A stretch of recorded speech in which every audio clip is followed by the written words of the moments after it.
Here's a brief but annoying message to let you know that you could have first heard this episode 9 months ago if you were a subscriber to our Iron Filing Society Patreon offering. For the price of a pint and a St Clement's each month, you can get up to 4 episodes a week, 9 months before the rest of the world gets them. Early access to regular episodes, lots of other marvellous benefits, and there's absolutely no adverts or brief but annoying messages like this that will get right on your ticks. Find out more and subscribe now at tftimemachine.com/ironfilings. Here we go, here we go, here we go, here we go, this is it! This is Top Flight Time Machine. I am Andy Hotbody Dawson. Pow, pow, pow. I'm Sam Nifty Delaney. So what? We're at the beginning of what could be one of the most serious and sombre subjects that we've ever covered. We're hoping to bring it back to life and examine it thoroughly, give it the proper attention and gravitas I think that it deserves. It's something that affected both of us when we were younger. It is, of course, the 1980s Rabies Mania in Britain, where all of us were touched by it, along with nuclear war. I think it was the one thing that we lay awake at night worrying about. The fact that we were almost certainly going to get rabies and die. Well, most nights you'd think, right, I'm either going to die of a Soviet missile landing on me, right? Which is, by the way, how I kind of imagined Directly. it worked. Yeah, I sort of thought when they kept saying they've got a massive land on you. They go, the Russians have got a massive bomb, and it's so big that it could literally kill everyone in this country. I'd think, what? So it's a bomb so big it fucking drops and just flattens us all, right? He thought it was a bomb the size of a country. Yeah. Right. That's what I thought, right. And so I thought, am I going to die of that, or I'm going to die of getting bit by a foreign dog and getting rabies? And you just think, yeah. And usually you'd think, to be honest, at this rate, I fucking hope there's going to be a nuclear bomb dropped on me, because at least that'll be quick. But rabies, as we're about to look into, it was portrayed as a very horrible, painful death. Of course, then they started saying, if you don't die of one of those things, it might be heroin or AIDS. But that's for another time. At this stage, in the earlier 80s, it was before those things got so fashionable. It was much more about... I think probably the heroin epidemic was sparked somewhat by the amount of fucking fear people had about nuclear Armageddon or getting rabies. No wonder so many people turned to heroin to numb out the anxiety. Yeah, to numb the pain. Yeah, exactly. Yeah. I mean, it was all the talk of the playground, wasn't it? Do you remember what the kind of outcome would be that was suggested to you if you got rabies? The main thing that I think of when I think of rabies is foaming at the mouth. Foaming at the mouth, correct. Yeah. Correct, yeah. Death by foaming at the mouth. It'd form the life out of yourself, wouldn't you? Yeah, so all much your life foam would just be would come foamed out. It would be like when you see in a cartoon when someone puts too much washing powder in the washing machine and bubbles just fill the whole room. That's right. That would be like your mouth. I guess you would be dehydrated to death from all the foam coming out. There's only so much foam. Yeah. The average human only has 3 to 4 pints of foam in him. And if you over foam, that's it. Your organs will very quickly shut down and you will be dead. Once your foam levels have dropped, you're fucked. Yeah. That's why I donate and of foam. Course, I donate foam every year. You could go along and they'll take about they'll take like half a litre, won't they? Of foam from you. You feel it. You feel it when it's gone. You do feel it, but it regenerates quite quickly. They'll give you a biscuit and a cup of tea, which helps to basically, because if not, you will be lightheaded. If you lose, it doesn't sound like a lot, but if you lose half a pint of foam, if you donate half a pint of foam, you will be lightheaded for the rest of the day, and you will feel lethargic, and therefore that's why they give you a biscuit and a cup of tea, which is half the reason I go. I mean, half a pint, that's very nearly an armful, as they say. Yeah, as someone once said. And I tell you, the thing is, although rabies, as I think, but we're going to find out in this odyssey that we're undertaking here, I think that rabies is no longer the threat it was in the 80s. It was very much an 80s thing. But in many ways, that's made people complacent. There are still many people, particularly children, all around the country who are foam deficient. They are deficient in foam, right? And that's why it's important to keep donating. Because just because rabies isn't a threat doesn't mean there aren't other things that are causing people, kiddies, to lose their foam, right? Yeah. And therefore, the NHS is always looking for more foam donations. So if you can spare it, which most healthy adults can, then please give generously. Foam generously. I mean, when we were younger, we'd keep our levels up by eating them foam sweets, wouldn't we? Like them foam prawns you could get in your, they were made of foam. Mix-ups and stuff like that. And the bananas. Kids don't eat as many of them now. The bananas were made of foam as well. Foam bananas, yeah. And I think the kids don't eat as many of them anymore.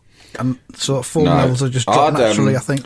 At any stage in the 80s, of course, I don't know whether you did this, but obviously hair mousse was very popular in the 80s, wasn't it? I loved it. I used hair mousse. I'd have hair mousse. Like, all the hair products were good. Like, honestly, in the 80s, I went through every hair product I went through a phase of. We're talking, obviously, gel, Studio Line, right? Obviously, gel, that was the coolest of them all, wasn't it? Did you use Studio? I just used Boots on brand. Well, I was, I was in London. I was in the glitzy, fashionable world of London. It had to be Studio Line or nothing, right? So you had Studio Line, but I also went. The worst was Brill Cream, which got very fashionable around the time of the Nick Cayman Levi's ad, when kind of 50s Americana, 50s, 60s Americana suddenly became fashionable again in a big way. And there was a shop in Soho called American Retro, and it very much sort of dealt in that kind of look, in sort of Americana ephemera. And suddenly, Brill Cream, which had gone out in the 50s, it's what your granddad, the only my cunts wearing did use Brill Cream, granddads all wore it. They slicked their hair back, didn't they, right? They did, yeah. But suddenly it became a bit and of trendy. Course, Jordan Pickford, I think, now does the same. Yes, he's got a granddad haircut. Back. I think that's probably gel, though, I think he uses. Hey, I don't think it's Brill Cream. Listeners, we're always interested in your grandfather's hairstyles. If you've got pictures or descriptions or drawings, we're always interested in that. Probably all the same, though. They're probably the same. But if you have a grandfather who has an unusual hairstyle, or had an unusual hairstyle, by unusual we mean wasn't bald with a bit at the sides, right? Which is the classic granddad. Or a granddad with a quiff would be excellent. A granddad with a quiff, especially a granddad with a white quiff with some yellow tobacco stains on it. Perfect. You know the best granddad with a tobacco stained white quiff of all time? Paul Weller's dad. John Weller. John Weller. Classic granddad quiff. John Weller, who of course managed Paul's career. Yeah. Even though he had no experience in management. Aggressively, when Paul became, beginnings of fame for Paul in the Jam, John Weller just took a look at it and went, right, I'm taking charge of this. I'm doing it. I'll do the money side. I'm not having some fucking London pods taking off the fucking money. I'll do it. Keep it all in ass. Boy, you still doing that? Are you still titting about that guitar of yours? Yes, Dad. What's this? Right. The lads in the pub said they seen you on the telly. Yeah, I was on top of the pub, I'm at number one. And number one in what? The charts? What the hell's that when it's out? Fucking charts? You getting paid for that, are you? Yeah, I'll get some money from when I said it was right. I'm taking care of that. I'll go in. Pay for your fucking board. Yeah.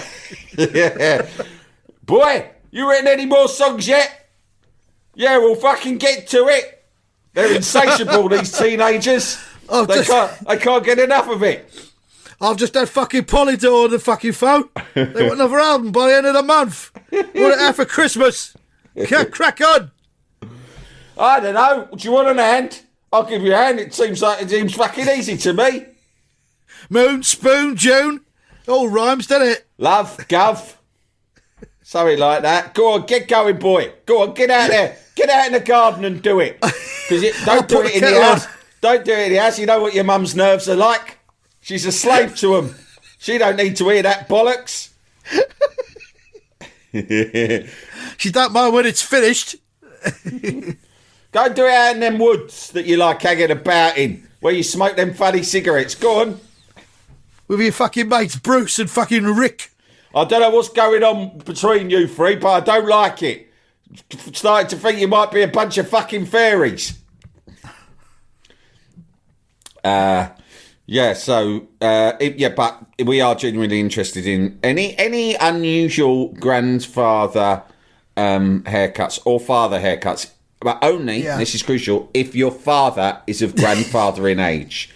Because we have some younger listeners. If you're in your 20s and your dad's fucking our age or something, we're not interested in his haircut. Not your dad. Your fucking dad's got to be it's your all granddad. right if your dad is a granddad. Oh, if he's got to be a granddad. Okay, all right, fair enough. That's all right. Yeah. But I'm more interested in your granddad's haircut, your personal granddad's haircut, especially if it's unusual. And if it's a quiff, you get bonus points. Now, back to the matter in hand. Hair products. Brill cream came back into fashion.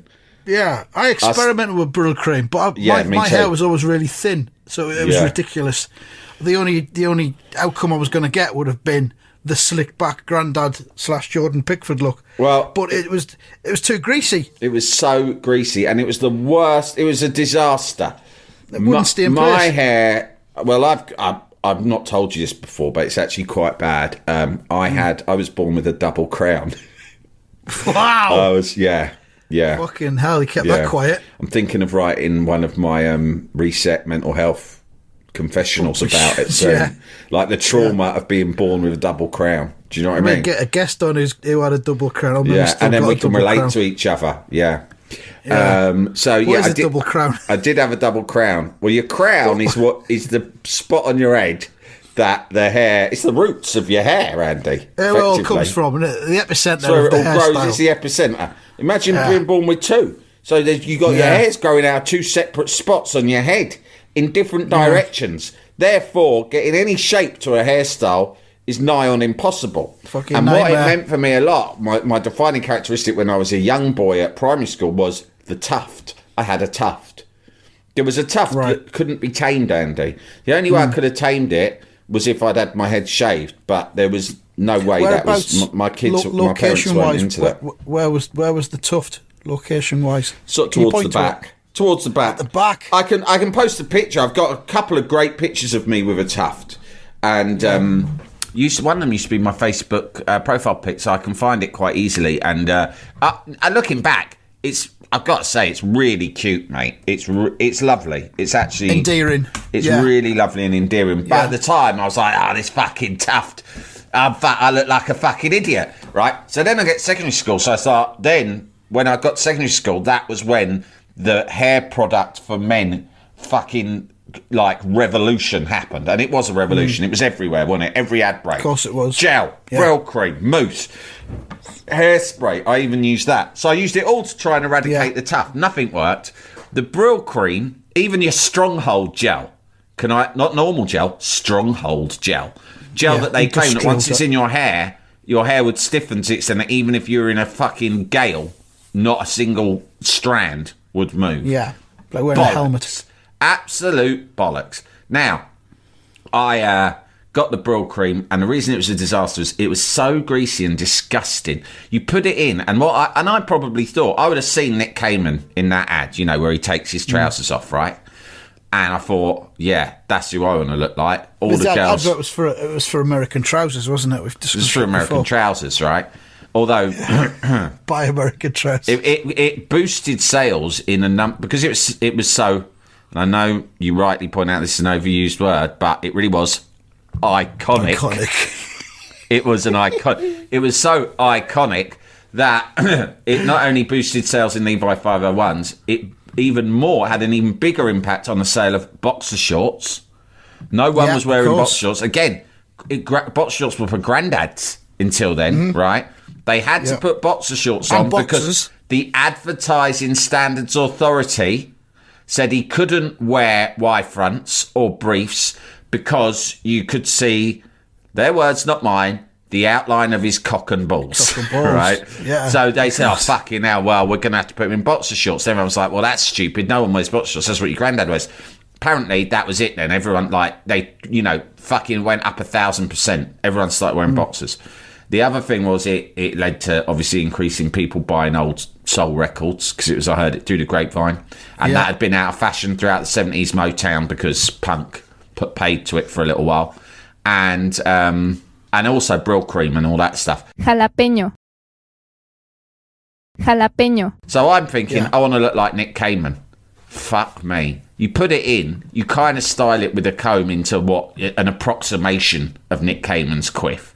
Yeah. It looks pretty shit, but it's all right. You walk out the door on a drizzly fucking February to go to school. Within 2 fucking seconds, what you've actually got is your hair's completely flat, lank, hanging down. And it basically, it looks like you haven't washed your hair in a month.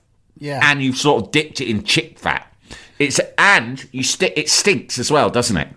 Yes, it does. I can You smell it remember now, that? thinking about it. Yeah. It makes you think of your granddad. granddad. Run down the side of your head as you walk into school. It's the least attractive look you can have.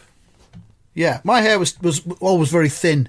You know, from time to time it grows out a bit, and it still feels thin. There's nothing I could do with it. Ever thought about having your Twitter bio as just simply Profanity Swan underneath thin-haired man? Might do, yeah.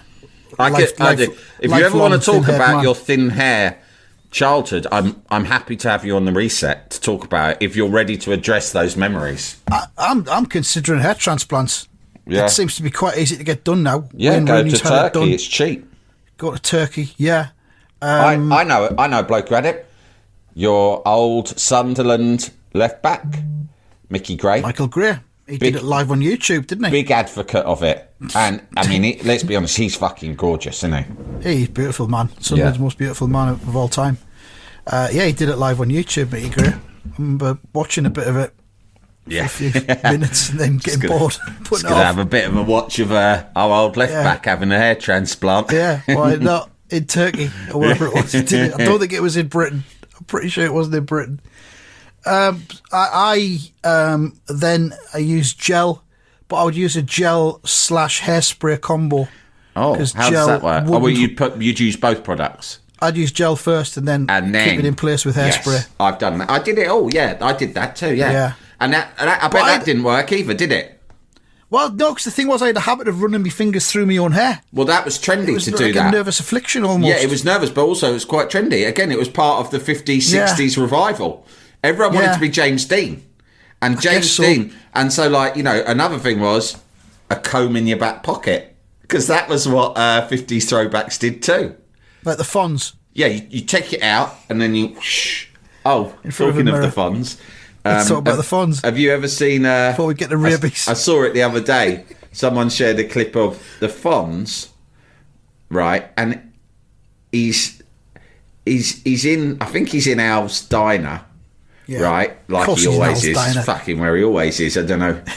And and weirdly, Susie Quattro is on stage. Have you seen this? Oh, I have seen it. She's on a platform with her band, and she's singing a song. Yeah, she's dressed in Susie Quattro 70s gear, but everyone else is in Happy Days 50s gear. So it's it's a conceptual nightmare. And she is performing a song called "Do the Fonzie," right? And while she's doing it, Fonzie's doing a dance routine, not unlike the Time Warp. Right, and there's 2 girls, in bobby socks and those sort of skirts and ponytails and all the rest of it. Yeah, and they're next to him doing like the dance with him. It's fucking strange. It's really, I mean, even by standards of Happy Days, which let's be honest is relentlessly psychedelic. Every fucking episode, it's like what hated Happy Days. What the fuck is this? I despised Happy Days. Yeah. I can see why. It was sort of strangely depressing. I used to love it, but I don't think I could sit for an episode now. Do the Fonz. Anyway, you wanted to be like the Fonz. I did, I sort of thought I want to be like Fonz, James Dean, young Elvis, or Nick Cayman in that advert. But I couldn't have been further from any of those things. And when you talk about the hairspray, I went through that. Stronghold, so I go, right, it's going to be different now. I'm going to put in Stronghold gel. And then once it's shaped to my liking, I will fucking spray all over it, and then that will really turn it to rock. And why did we think that, Andy? I tell you why. Because the 2 most significant individuals in our society at the time were HRH Queen Elizabeth II and Margaret Thatcher, and they both had helmet hair, right? They both had hair like big fucking hats, like fucking astronaut helmets, right?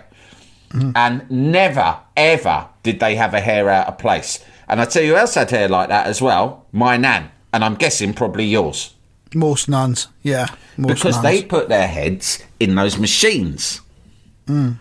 What goes on in those machines that makes the hair harden so amazingly? It galvanises the hair, doesn't it? And it does. And it does it for weeks on end. Yeah. You would think that kind of treatment would just work for a day or two and then their hair would begin to flop. But it's something that lasts for weeks and weeks till they go back and get it done again. Yeah. What is it? I don't know. But it's better than any hairspray. Although my nan also did use I reckon that nans were responsible for the fucking hole in the ozone layer, weren't they? The amount of fucking... Probably. What do they call it? Elnet. Was that the brand? The big sort of gold... That sounds familiar, massive, mega sort of gold-coloured bottles. Yeah.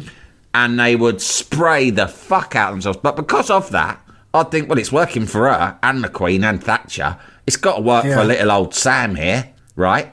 I don't even have as much hair as them. Never worked. Never worked. You'd feel it go hard, wouldn't you? Can you remember how it felt when you touched it after a right good spray up? Do you know what it was? What? It's a root perm. What, the machine? A root perm. That's what they used to get. The roots would be permed, and that would keep... So there's a mini spring at the root of the hair that would support the rest of it. That would support the rest of it. That's fascinating. Yeah. Well, the thing is, what we could have done with back then, but it was stigmatised, is us as young men should have been able to use those machines. Yeah, exactly. They couldn't get on them. Couldn't get fucking booked. But they were booked up solid for months. Imagine if you'd gone in to a place like that, what we were talking about for Christmas, 2 salons by the sea or whatever it's called. Imagine if you'd rocked up in your local one of those when you were a teenager, when you were 13, right? Yeah. With your thin hair, right? And gone, I'd like to put myself in for a root perm, please. How would that have gone down at the local salon in your... It would be the same as if you'd walked into a slightly rough pub on a council estate where you didn't live. And you would just, everything would go quiet. Or like one of those saloon bars where the swinging doors open. Like the slaughtered lamb. The pianist stops playing. Yeah, the pianist stops playing, everybody looks, who's this fucker? It'll be like that. And quite right as well.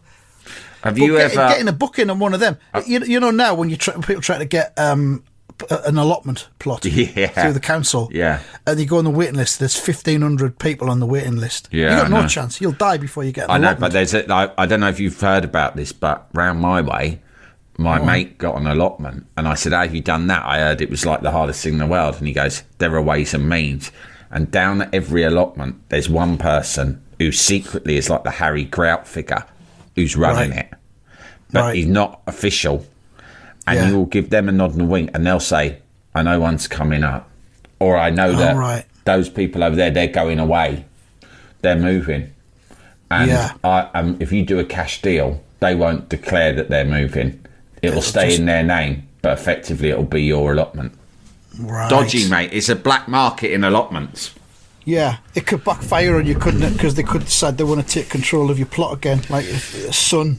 Yeah, or and then grandson even. What rights do you have? Do? Where are your rights? Nothing. If you're gonna live by the sword, you'll die at the sword because you will have no rights if they come back and say, "Oh, see, you've grown a lot of tomatoes there. Lovely big crop of tomatoes. They're mine. I'm taking them." They're mine. What are you talking about? I spent the last year growing that crop of tomatoes. It's on my fucking land. Read the small print, cunt. Those tomatoes are coming on with me. Yeah. Got a piece of paper here with my name on it. Don't see your name anywhere on there. Yeah. Now get out of the way. Been working for me, boy. Get out of the way. I'm having all of them and your lettuces, and I'm going to go back and have a fucking massive salad, you cunt. And when your potatoes are ready, I'm having them as well. And you can fucking dig them up for me. And then I'm going to fucking make chips out of all of them. I'm going to have a chip banquet. Similar with taxi plates as well. What? They get traded. You know, if it's like a black cab or the similar up here. The hansom cab. Do they call it the hansom cab? They used to, didn't they? You know, one that you can flag down. The different black mini cab, cabs, aren't they? Yeah. Yeah, there's only so many plates that are allowed. They're licensed by the council. Right. And I think there's a waiting list, but also they can also be traded behind closed doors. So you can become a cabbie, like a black cabbie, on the sly, on the quiet. Or be like, remember, Noel Edmonds got himself a black cab, didn't he? He bought the cab, but he didn't have the plate, so he couldn't take passengers on. But he had a cardboard he had a mannequin that he pretended was his lover in it. Seat anyway, so that nobody would want to flag him down. Yeah. Noble. Noel play. Classic Noel play. A vintage bit of Noel play. Fucking hell. But yeah, hair was, and just lastly before we finish on the 80s hair epidemic. At the end of the episode, mate, we haven't touched rabies yet. The last product that I graduated onto, which was sort of like the crack cocaine, when you've been through all the other drugs and you go to the final, like the end game drug, right? Right, what's this going to be? It was called Black and White, and it was hair wax, and it was and you could get it. It was again one of these products that had been available in very old man barbershops since the 50s, right? And it was just granddads knew about it. But then, in a genius bit of marketing, someone took it, saw that the packaging was still kind of no longer dated, but sort of somehow cool and retro. Retro-ish, So they took this very old-fashioned, shitty product, a bit like Brill Cream, and just put it on the shelves of trendy shops, like that shop I mentioned earlier, American Retro, and up the price, and sort of tried to market as a designer accessory, right? It flew out. But really, it was just granddad shit. Anyway, my brother got some. This is when my brother was a psychobilly, right? So he had a... And I'd go in and use that. And that is next level. That's really like your hair will... Probably why I went bald. It's so toxic. It's like putting fucking chemicals from a nuclear plant into your hair. Really? And it was really like thick. You had to like fucking really get your fingers dug into it. It's like candle wax almost, right? To get your hand into it and pull a chunk out and then rub it for a long time to make it sort of smooth enough to then apply to your hair.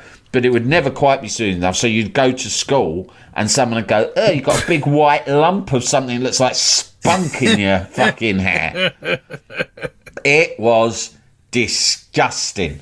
And I've no idea why I did all of this, but people in the 80s and even spilling a little bit into the early 90s, it was all about fucking styling your hair with shit.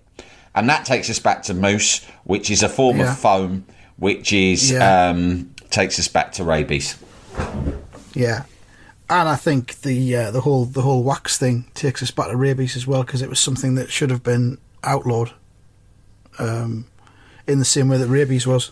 Yeah, I don't remember any public information films about the use of hair wax. Mothers, is your son using hair wax? Does he want to look like Nick Cayman out of the Levi's advert? Stop. Here are the signs. Does he have a white lump? A bit like all spunk in his hair. All spunk, do you know where your son is today, mother? Do you know what's in his hair? All spunk is what Viz only ever referred to spunk as. Because they're like, that's what schoolboys called it. All spunk. He got all spunk in him. Mothers, your son is trying to make his thin, lank hair stand up like James Dean or the Fonz. It will not work. We'll try and do rabies next time, shall we? Well, this is a little amuse-bouche for the 80s. This just sets the scene, aren't we? This is all about context. Yeah. Next up, we will get into... And should we tell people if they want to watch along, or will you be tweeting it what the video is? No, there's a video that we're going to look at. Yeah. I've just lost it. Where is it? It's a 4-minute long compilation. It's called Rabies UK Public Information Films. That's what it's called, Rabies UK Public Information Films. On the YouTube, it's uploaded by someone called Fat Fucks, PHATTPH. Oh, he's done it he's done it the cool rap way. Yeah, he That's the rap spelling, isn't it? Yeah. So have a look at that, and that's what we'll be looking at. All right, thanks very much for listening. More next time. Goodbye. Goodbye.